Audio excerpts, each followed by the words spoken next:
하나님 아버지, 은혜와 사랑을 감사합니다. 하나님께서 우리를 눈동자와 같이 지켜주심으로 말미암아 올 한 해에 주님의 은혜와 주님의 사랑 가운데 보내게 하시고, 오늘 이렇게 마지막 주일을 주님 앞에 예배를 드릴 수 있도록 저희들을 주님의 몸된 교회로 불러주신 은혜와 사랑을 감사합니다. 하나님 아버지, 지난 한 해를 돌아볼 때에 저희들이 힘써 구원을 이루어 나가며 하나님의 나라를 날마다 침노해야 할 저희들이 오히려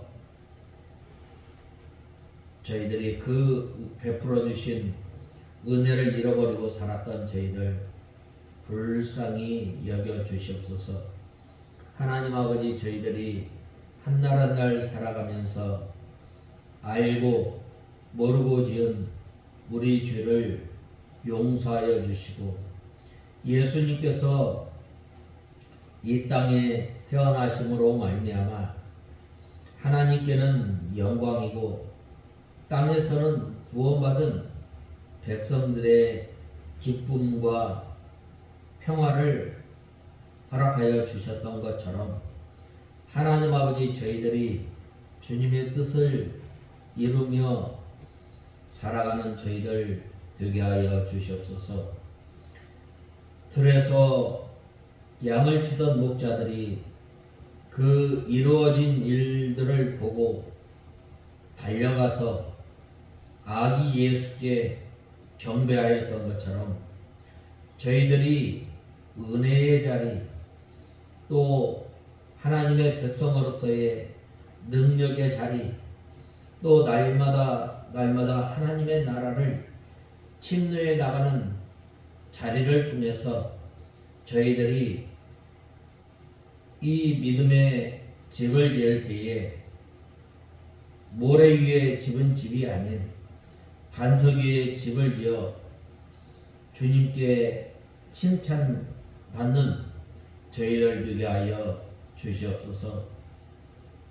하나님 아버지, 우리 익산 창광교회를 주님께서 기억하여 주시고, 하나님 아버지, 내년에는 저희들이 힘써 주님의 복음을 전하며 또 죽어가는 무심령들을 주님 앞으로 인도해내기에 부족함이 없는 교회가 되게 하시고, 저희 교회를 통해서 바른 경계를 세우고 또 하나님의 진리의 말씀을 밝히 들어서 진리의 등대의 역할을 잘 감당하는 저희 교회와 저희들이 되게 하여 주시옵소서.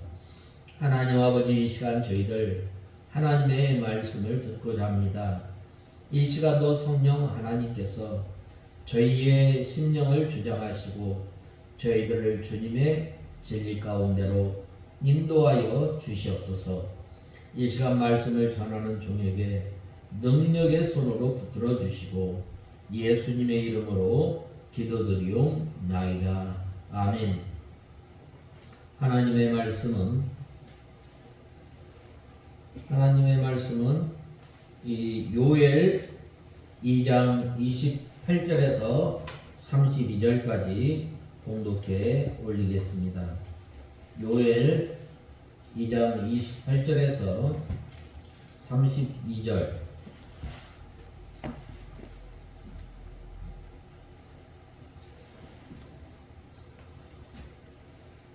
찾으신 줄 알고 봉독해 올리겠습니다.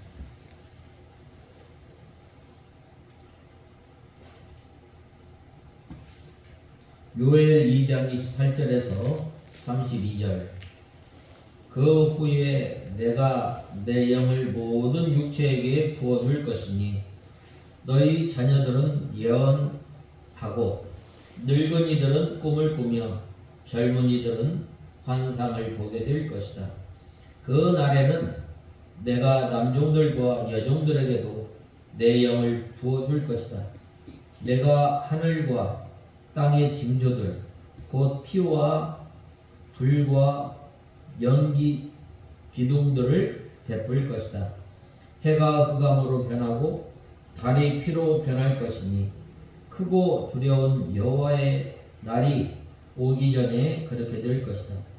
누구든지 여호와의 이름을 부르는 사람은 구원을 얻을 것이니 여호와께서 말씀하신 대로 시온산과 예루살렘에는 피하여 살아남은 사람이 있을 것이며 남은 사람들 중에 여호와의 부름을 받은 사람들이 있을 것이기 때문이다. 우리가 이 2장 1절에서 27절까지 우리가 살펴보았는데 너희는 이제라도 금식하며 울며 애통하고 마음을 다하여 내게로 오라라고 말씀하였습니다. 그 이어서 이제 9번째로 내가 내 신을 부어주리니 그때에 내가 또 내 신으로 남종과 여종에게 부어줄 것이며 라고 말씀하고 있습니다. 이 본문 말씀, 이 본절에서 이 32절 상반절까지는 오순절에 베드로가 인용한 말씀입니다. 이것은 신약시대에 성령을 부어주실 것을 가리킵니다. 여기서 그 후에라는 이 말은 말세를 가리킵니다. 이 말세는 어느 때인가요? 예수님께서 이제 세상 끝에 예수님께서 다시 재림하실 것을 말씀하셨고 또 하나 이 종말 말세라는 말은 예수님의 초림 때부터 재림까지의 기간을 말하고 있습니다. 본문의 이 말세는 예수님의 초림 때부터 재림 때까지의 이 기간을 가리키고 있습니다. 그 이유는 베드로가 본문의 말씀을 인용할 때 초대교회의 이 말씀이 이루어졌다고 했기 때문입니다. 어떤 사람은 이 말세를 세상 끝이라고 해석하여 말세 국가된 오늘날 예수 믿는 성도가 요엘이 말한 이 성령을 다시 받아야 한다라고 주장하는 사람이 있습니다. 그러나 우리가 성령을 받으면 단회적이에요. 한 번 받는 거예요. 2번 받는 것이 아니라 한 번 받는 거예요. 그러면은 왜 이 예수 믿는 사람들이 이 성령 충만함을 입으려고 하면 우리가 성령이 왔다 갔다 하는 것이 아니라 우리가 우리의 죄를 날마다 회개하고 하나님의 말씀을 우리가 순종해야 합니다. 그리할 때에 우리가 성령 충만한 생활을 할 수 있습니다. 요엘이 예언한 성령은 오순절에 이미 강림하였습니다. 오순절에 임한 성령은 다시 가지 않고 신약 시대의 내내 우리 성도들 안에 있습니다.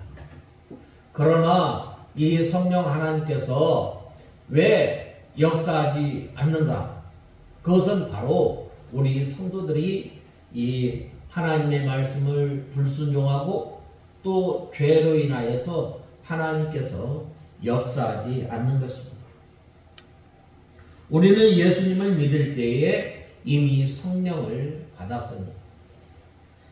그 성령이 우리 가운데 항상 계셔서 하나님의 말씀으로 우리를 감동하시고 우리에게서 영원토록 떠나지 않는 것입니다. 성령이 우리에게 임하셨다가 다시 떠나는 것이 아닙니다. 오순절 성령은 이 성도들에게 왔다 갔다 하지 않고 항상 함께 하십니다. 그 성령 하나님께서는 우리를 진리 가운데로 인도하여 주시고 또 우리 가운데 감화감동 역사하여서 하나님의 말씀을 또 믿음을 잘 지켜나갈 수 있도록 역사하시는 것입니다. 성령은 삼위일체 하나님이시므로 계시지 않는 곳이 없고 우주에 충만하신 하나님이십니다. 그러므로 우리가 항상 성령께서 함께 하시는 것입니다. 어떤 사람들은 성령이 우리 안에 들어오기도 하시고 나가기도 하시며 많이 오기도 하시고 적게 오게 하시는 줄로 잘못 알고 있지만 그것은 잘못입니다. 천지 만물에 충만하신 성령 하나님께서는 인격적인 영이시며 물질이 아닌데 어떻게 조금 왔다가 또 이렇게 왔다가 갔다가 하시겠어요? 여기 성경에서 성령을 받는다는 말은 이미 우리 가운데 계신 성령 하나님께서 우리 심령 가운데서 역사하는 것을 말씀하고 있습니다. 성령의 인도와 주장을 받는다는 말입니다. 성령 하나님께서 하나님의 말씀으로 우리를 인도하여 주시고 진리 가운데로 인도하여 주셔서 하나님의 말씀을 깨닫고 또 감화감동 역사에서 순종하게 하는 것입니다. 우리 성도가 이 하나님의 말씀을 순종해서 따라갈 때는 성령의 인도를 잘 받고 또 인도와 주장을 받음으로 믿음 생활을 잘 감당할 수 있지만 하나님의 말씀을 거역할 때는 성령의 역사와 감동이 떠나게 됩니다. 사도행전 5장 32절에 순종하는 사람들에게 주신 성령이라고 말씀하고 있습니다. 또 내 씨는 만민에게 부어주리니 구약시대에는 성령이 이스라엘 백성들에게만 한정해서 역사했지만 오순절 이후부터는 이방사람 즉 하나님께서 택하신 모든 사람에게까지 그 역사가 미칠 것을 말씀하고 있습니다. 이 예언대로 오순절 후에는 복음이 세계 만방에 성령으로 전파하였습니다.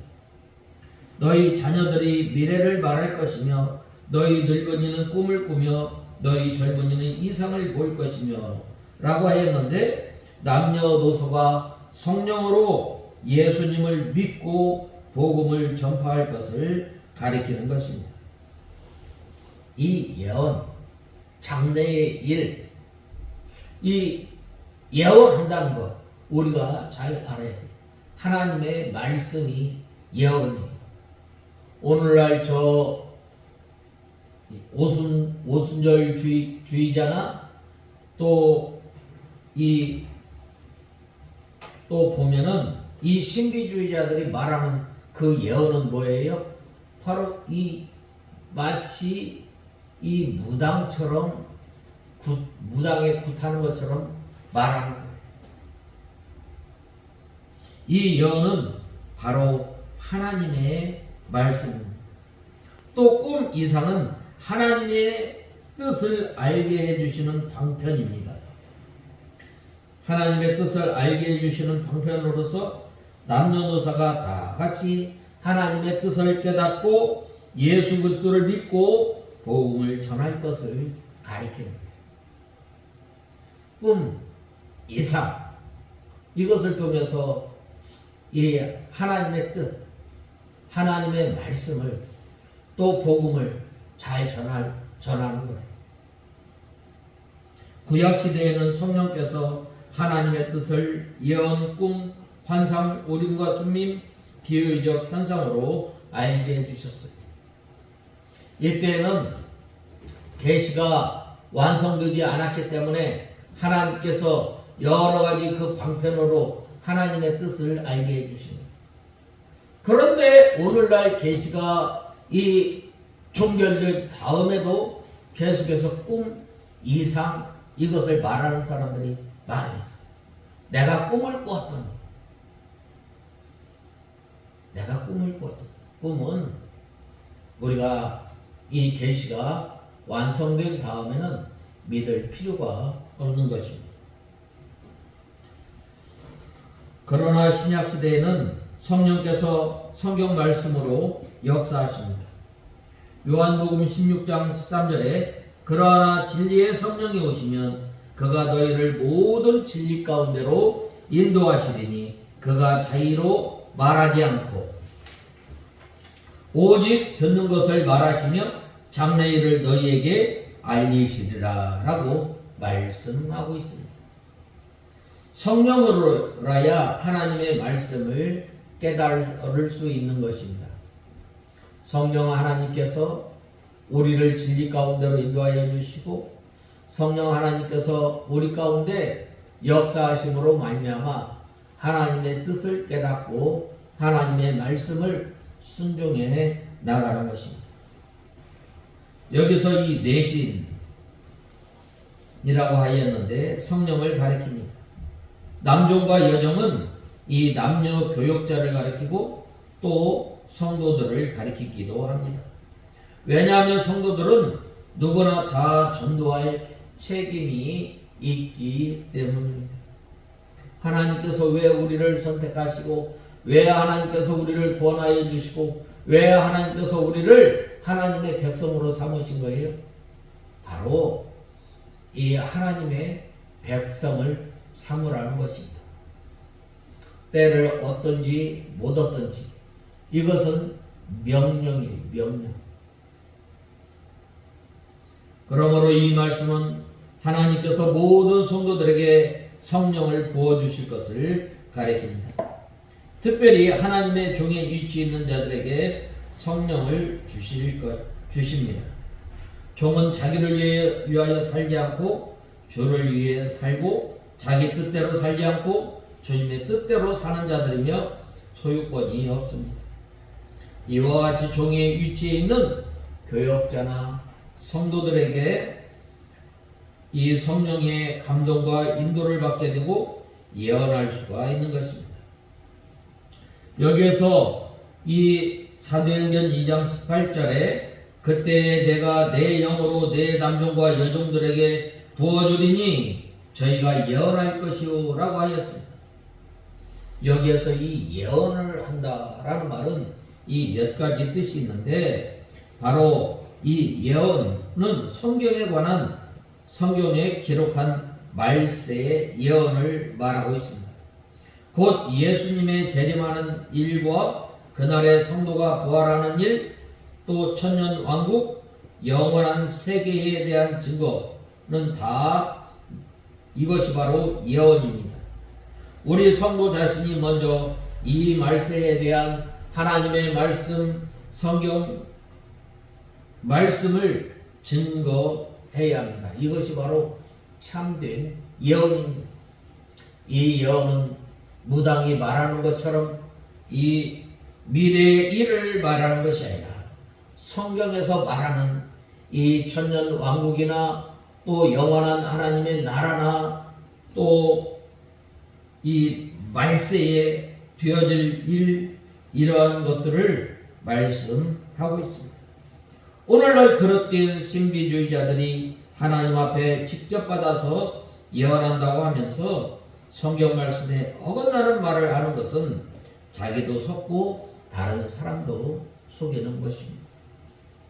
이들은 자기의 주관적인 감정에서 느껴진 대로 말하는 것입니다.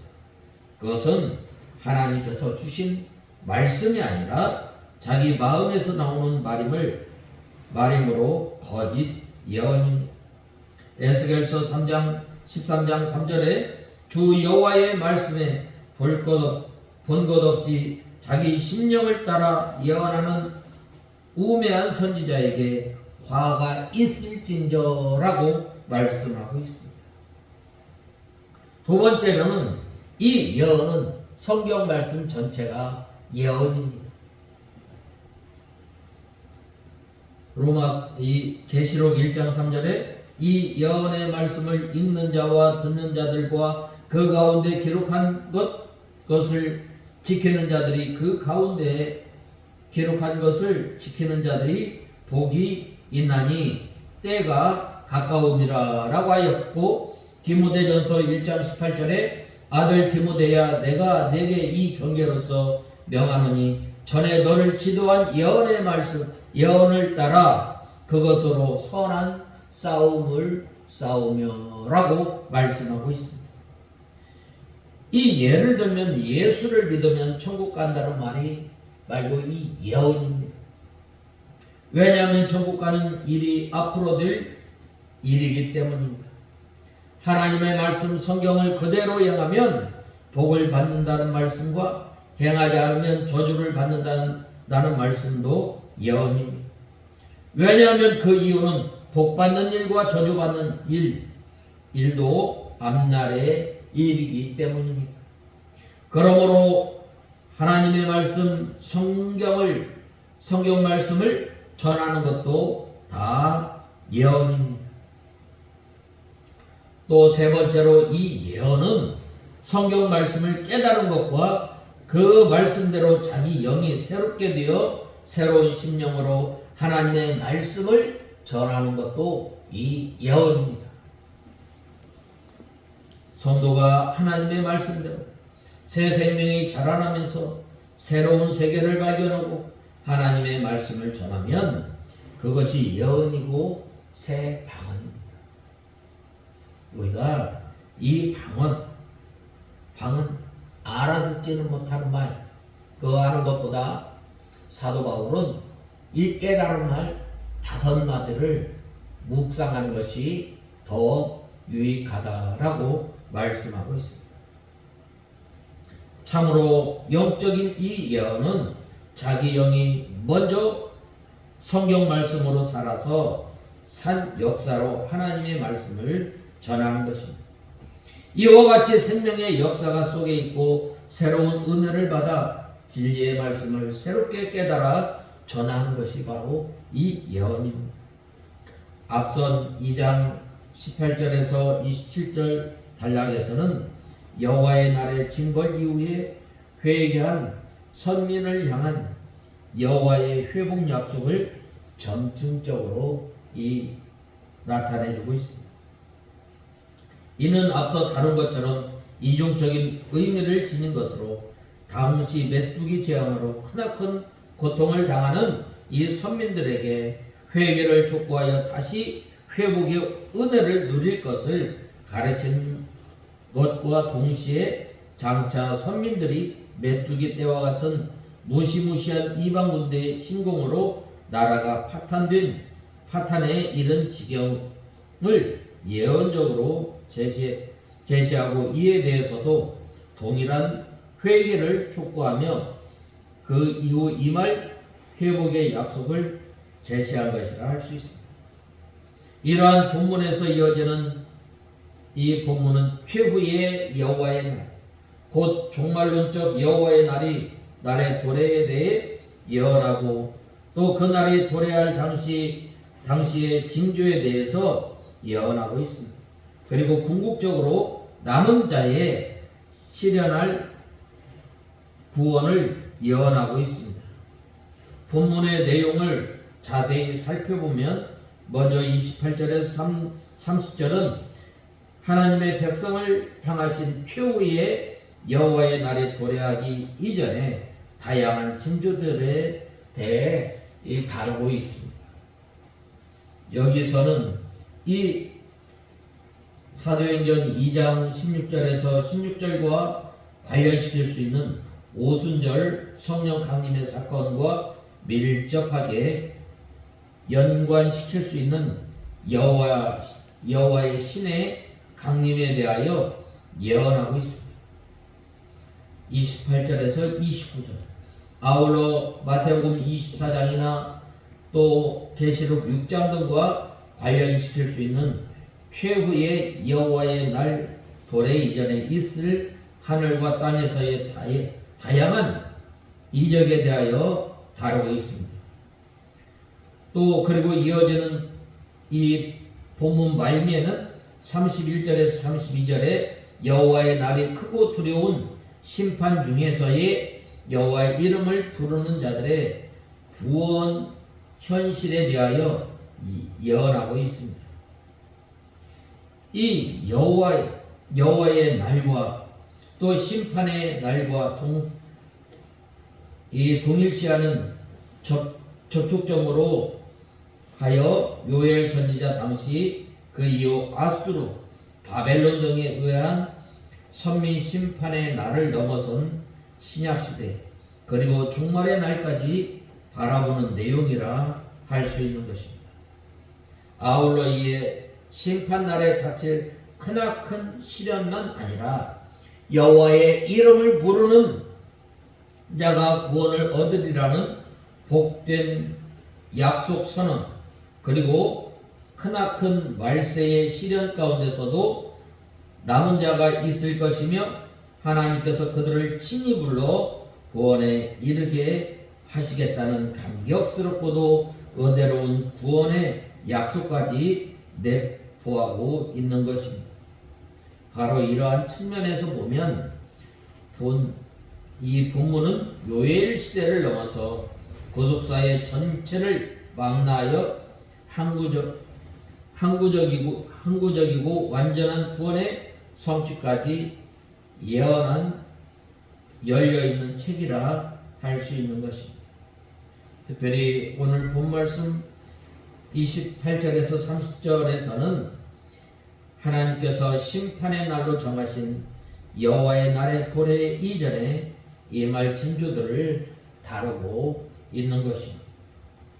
이중 28절 상반절을 보면 그 후에 내가 내 영을 만민에게 부어주리니 라는 말씀이 나옵니다.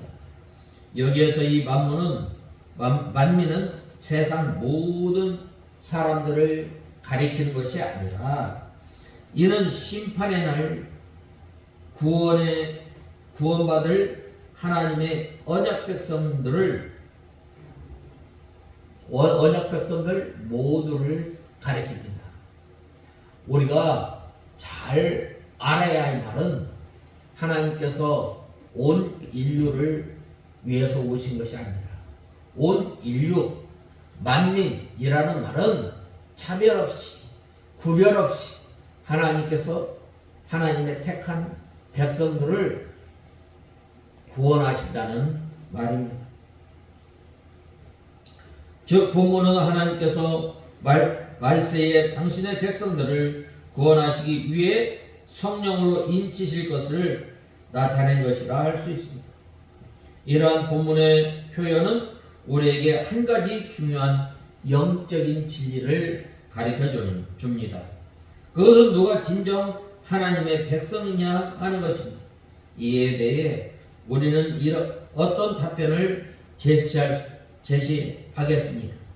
이에 대해 오늘날 세상 사람들은 일반적으로 하나님의 백성 곧 예수 그리스도인들을 가리켜 매주 교회에 나와 예배하는 사람들이라 이야기할 것입니다. 조금 더 잘 아는 사람들은 세례를 받고 교회에 등록한 사람들이라 답변하기도 할 것입니다. 또 다른 어떤 사람들은 전도와 봉사 등 교회에 관련한 일에 열심을 내는 사람이라고 말할 수 있습니다. 물론 이러한 답변들은 전혀 틀린 것만은 아닙니다. 그러나 그것은 완전한 대답은 분명하게 제시하고 있습니다. 그것은 다름 아닌 하나님께서 당신의 영이신 성령을 부어 인친 사람들입니다. 이와 관련해 로마서에서는 만일 너희 속에 하나님의 영이 거하시면 너희가 육신에 있지 아니하고 영에 있나니 누구든지 그리스도의 영이 없으면 그리스도의 사람이 아니라고 확실하게 증거하고 있습니다. 하나님의 백성은 하나님의 영을 받은 사람이며 하나님의 성령의 인도를 따라 사는 사람입니다. 여기에서 이 성령은 성경이 지적하듯이 하나님의 영이며 그리스도의 영이기도 합니다. 그러므로 이 성령을 받는다라는 말은 우리 안에 하나님과 예수 그리스도의 영이 우리 안에 거하게 된다는 말입니다. 그렇게 되면 하나님께서 기뻐하시는 일이 무엇인지 알게 하며 그것을 순종하게 되며 그리스도께서 이 땅에서 행하신 바를 선하고 능하고 아름다운 일을 이루어가게 마련입니다. 반면 하나님과 예수 그리스도의 영이신 성령을 받지 않으면 육신의 일만을 생각하고 그 마음과 심령에 평안이 없으며 하나님을 거스려 하나님께서 싫어하는 일을 살 수밖에 없는 것입니다. 이는 신약에서뿐만 아니라 구약시대에도 확정하는 바입니다.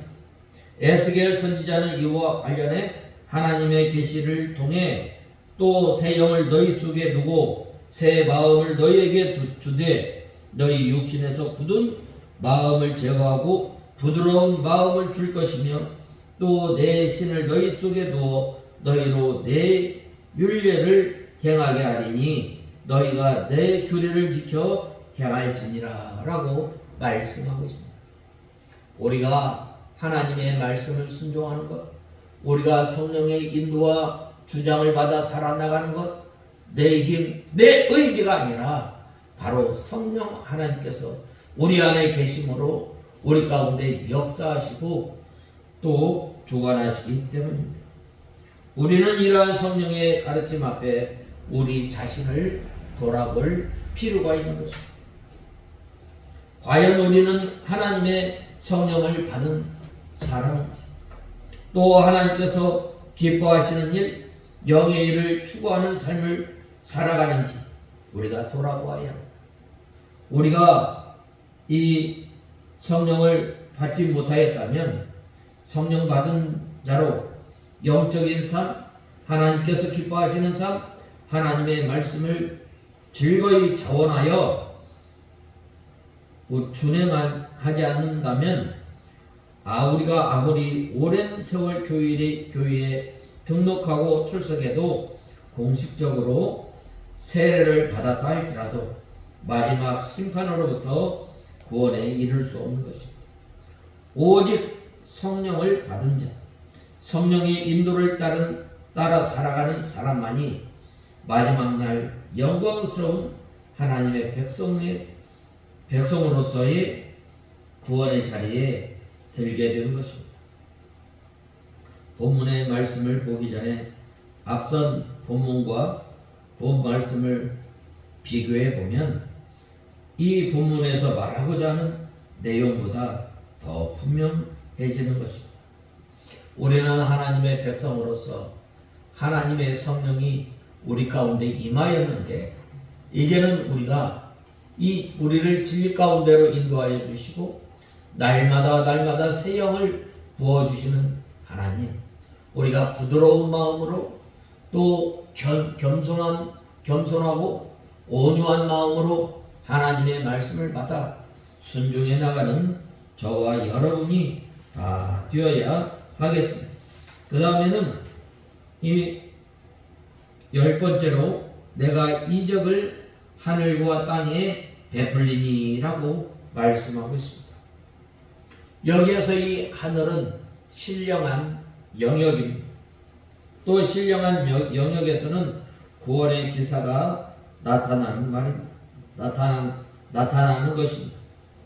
이리와 타조와 같은 사람들이 하나님 앞에 돌아와 구원을 받아 하나님의 자녀가 되는 것이 하나님의 이적입니다. 이리와 타조, 얼마나 냉정해요. 자기의 새끼들을 돌아보지 않고 또 그러한 사람들이 예수 그리스도를 믿고 또 사랑 없는 사람이 사랑을 하게 되고 또 사랑이 충만하여서 하나님의 일을 감당하는 것입니다. 땅은 죄악 세상을 가리키며 땅에 이적을 베푼다는 것은 죄악 세상에 하나님의 심판이 임할 것입니다. 그러나 신령한 영역에서는 구원의 역사가 나타나 많은 사람들이 하나님께 돌아와 구원을 받고 새 생명을 얻고 새 사람이 되는 역사가 나타나게 될 것이고, 죄악 세상에서는 하나님의 심판이 나타나게 될 것입니다. 피와 불과 연기 기둥은 이 심판을 가리킵니다. 이 불은 심판의 불이며 피는 심판을 받아 죽은 자의 이 피입니다. 연기 기둥은 심판받은 후에 그 심판으로 인하여 올라가는 연기입니다. 여호와의 크고 두려운 날은 예수님께서 재림하는 날을 가리킵니다. 예수님께서 재림하시는 날은 큰 날이요 두려운 날입니다. 계시록 6장 17절에 그들의 진노의 큰 날이 이르렀으니 누가 등이 서리오 하더라 라고 하였습니다. 예수님의 재림이 있기 전에 해가 어두워지고 달이 핏빛같이 될 것입니다. 해가 어두워지고 라는 말은 이 해는 진리를 가리키므로 진리가 어두워진다는 것. 또 달이 핏빛같이 변하려니와 라고 하였는데, 달은 교회를 가리키는데 달은 햇빛을 받아 반사해야 하는데, 그것은 마치 교회가 진리의 빛을 받아서 세상에 비추는 것과 같습니다. 예수님께서 재림하시기 직전에 세상에는 사이비한 종교와 이단과 적그리스도와 거짓 그리스도가 많이 나오고, 또 무신론자들과 각종 죄악이 하늘에 사무치게 됩니다. 얼마 전에 이 설문을 보니까 우리나라의 무신론자가 반절이 넘어요. 52%나 52%. 참.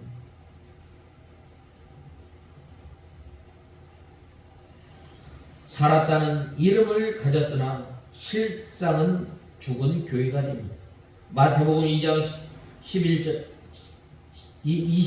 11절에 거짓 선지자가 많이 일어나 많은 사람들을 미혹하게 하겠으며 라고 하였습니다. 이 거짓 선지자는 성경을 가리키는 사람들입니다. 그들이 온통 진리를 어둡게 만들어 놓고 성도들로 하여금 옳은 진리를 따라가지 못하게 하는 것입니다. 본말씀 30절과 31절은 여호와의 날의 도래와 관련한 예언입니다. 여기에서 이 여호와의 날이란 특별히 요엘 시대에 임한 메뚜기 때와 가뭄 재앙, 그리고 아수르에 의한 예루살렘 포위, 바벨론에 의한 예루살렘 멸망 등 이스라엘 역사 속에서 나타난 심판의 날을 예시하는 종말론적인 여호와의 날, 곧 최후의 날을 가리키는 것입니다.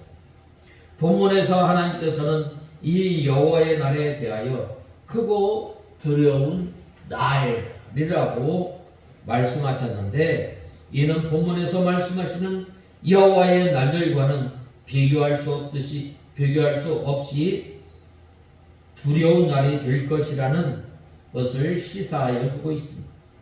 이와 관련해 하나님께서는 본문에서 이적을 하늘과 땅에 베푸실 것인데, 그 결과 여호와의 날이 이르기 전에 해가 어두워지고 달빛이 핏빛같이 변하게 될 것이라고 말씀하고 있습니다. 즉 하나님께서는 해와 달이 그 빛을 잃고 변하는 것을 종말론적 여호와의 날, 곧 추후의 날이 이름을 알리는 징조로 말씀하신 것입니다. 이와 같은 징조가 종말론적 여호와의 날이 이르기 전에 나타나게 될 것이라는 사실은 후에 예수님께서 말씀하고 있습니다. 이를 통해 볼 때에 이 종말론적 여호와의 날이 임하기 직전에 크고 두려운 현상들이 나타나게 될 것입니다. 그런데 이와 같은 놀라운 징조가 나타날 때에 대해서 29절에서 그때에 라고 말씀하고 있습니다. 여기에서 이 말하는 그때가 언제인가? 이때는 하나님께서 그의 영, 곧 성령을 만민에게 부어주시는 때입니다. 그렇다면 하나님께서 성령을 만민에게 부어주셨던 때는 언제인가? 바로 우리는 앞에서 28절에서 29절의 예언이 오순절 성령 사건으로 성취하였다는 사실을 언급한 바 있습니다. 이 오순절 사건으로 이것을 종합해보면 우리는 한 가지 분명하게 알 수 있습니다. 그것은 오순절 성령 강림 사건이 종말론적 여호와의 날, 곧 크고 두려운 하나님의 최후 심판의 날이 임하였음을 알리고 있는 결정적인 신호가 되는 사건이었다는 것입니다. 오순절 성령 강림 사건은 단지 하나님께서 만민에게 부어주신 사건으로서의 의미만 지니는 것이 아니라 크고 하나님의 최후 심판의 날이 임하였음을 보여주는 사건입니다. 비록 해가 어두워지고 달이 빛빛과 같이 변하는 일들은 아직 나타나고 있지 않지만 주님께서 말씀하신 종말의 징조는 곳곳에서 계속해서 그리고 갈수록 그 정도가 심하게 나타내고 있습니다. 이제 오래 지나지 않은 때에는 해가 어두워지고 달도 빛빛으로 변하는 현상이 나타나게 될 것입니다. 그러면 종말론적 여호와의 날, 곧 최후의 날은 도래해야 하는 것입니다. 이러한 시대에 이 징조를 보면서 우리 성도들이 가져야 할 바른 자세는 무엇인가? 이에 대해 성경은 깨어 근신할 것을 명령하고 있습니다. 실로 그날은 가까웠고 점점 가까워 오고 있습니다. 그러므로 오순절 성령 강림 사건 이후 성령 시대를 살아가는 우리는 종말론적 의식을 가지고 살아가야 합니다. 오늘이나 내일이라도 최후의 심판날은 도래할 수 있음을 알고 항상 우리가 영적으로 근신하여 깨어있는 저와 여러분이 다 되어야 하겠습니다.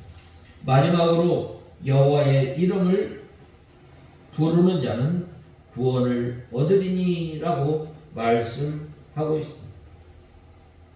여호와의 이름을 부르는 자는 구원을 얻으리니라고 하였는데 성령의 감동을 받아 예수 그리스도를 믿고 여호와의 이름을 부르는 자는 다 구원받습니다. 우리가 예수 그리스도를 믿는 것, 그것은 하나님의 선물입니다. 우리가 이 죄와 허물로 인하여 죽은 우리를 하나님께서 살리실 뿐만 아니라 우리에게 믿음을 허락해 주셨습니다. 그래서 예수 그리스도를 나의 주, 나의 하나님으로 믿고 고백하게 되는 것입니다.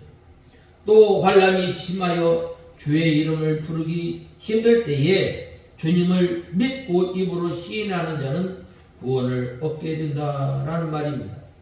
로마서 10장 10절에 사람이 마음으로 믿어 의에 이르고 입으로 시인하여 구원에 이르느니라 라고 말씀하고 있습니다.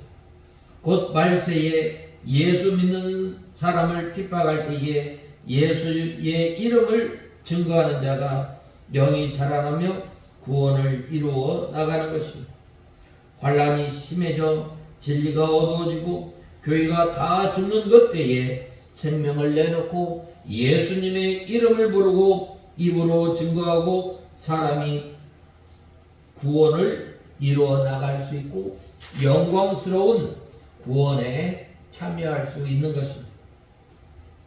시온산과 예루살렘에서 피할 것이미오라고 하였습니다. 성도들의 피난처는 시온산과 예루살렘뿐입니다.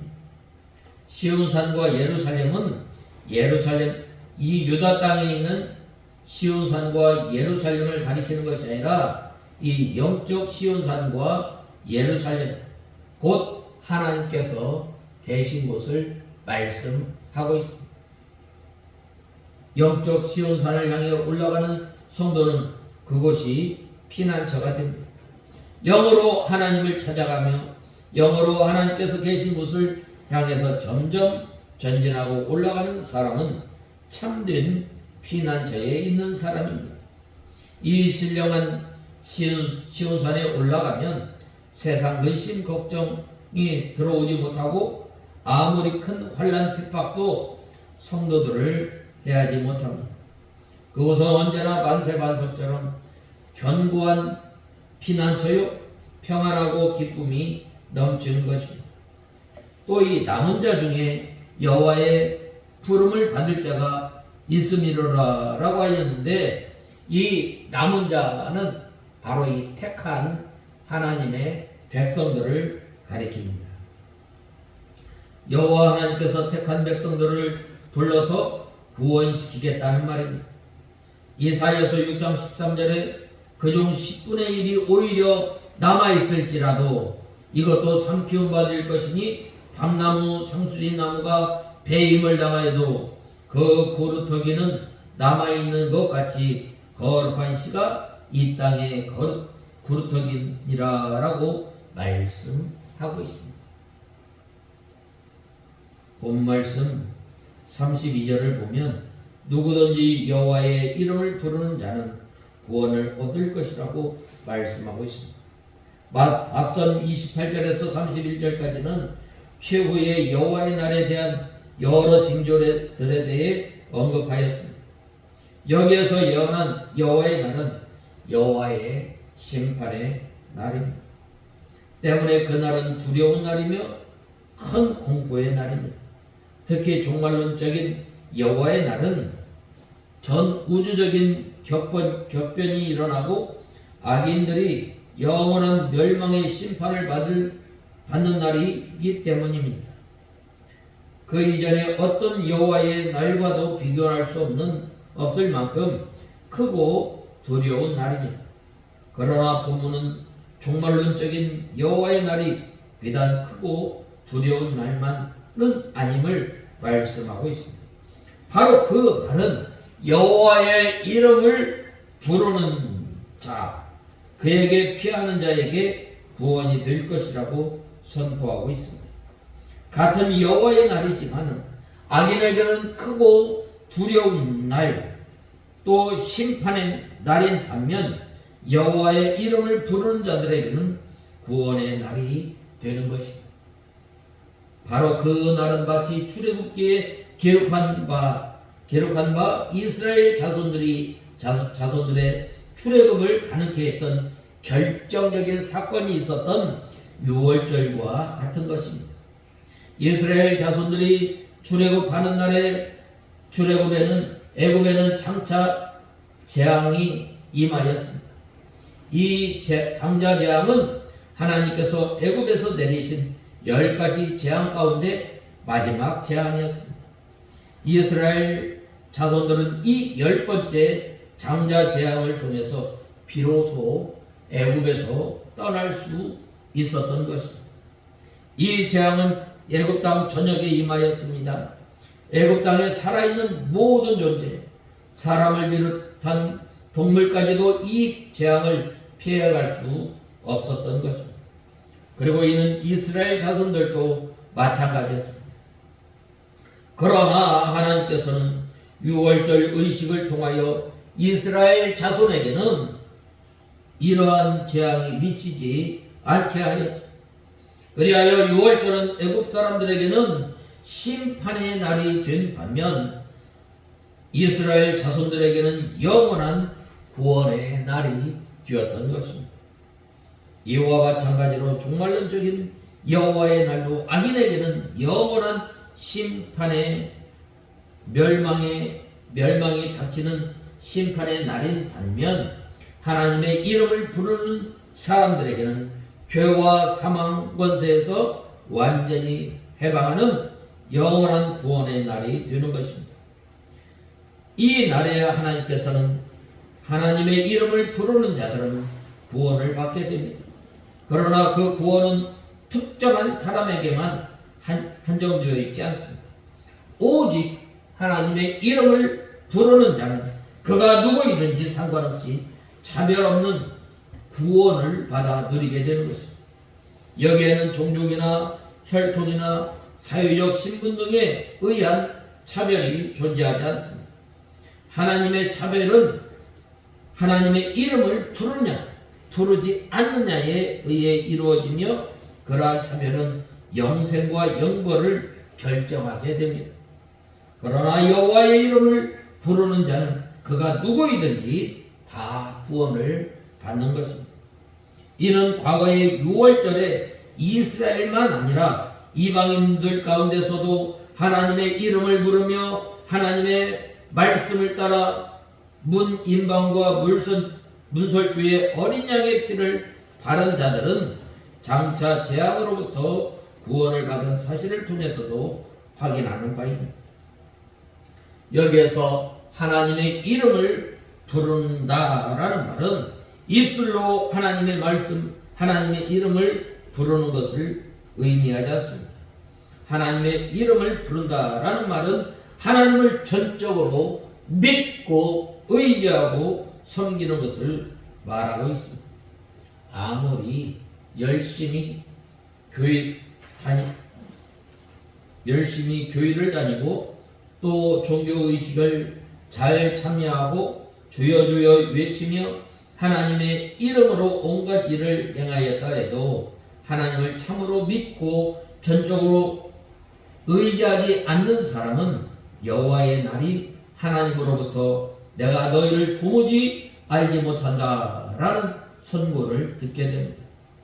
반면 참으로 하나님을 믿고 의지하는 자는 그가 누구이든지 어떤 상황에 처해 있든지 하나님께서는 그를 구별하여 구원의 자리에 세우시는 하나님이십니다. 그러므로 우리가 이 말세에 믿는 성도들에게 이 새 성령을 우리에게 부어주시고 성령을 받은 우리는 항상 여호와 하나님을 전적으로 믿고 신뢰하고 나가는 저와 여러분이 다 되어야 하겠습니다. 다 같이 기도하겠습니다.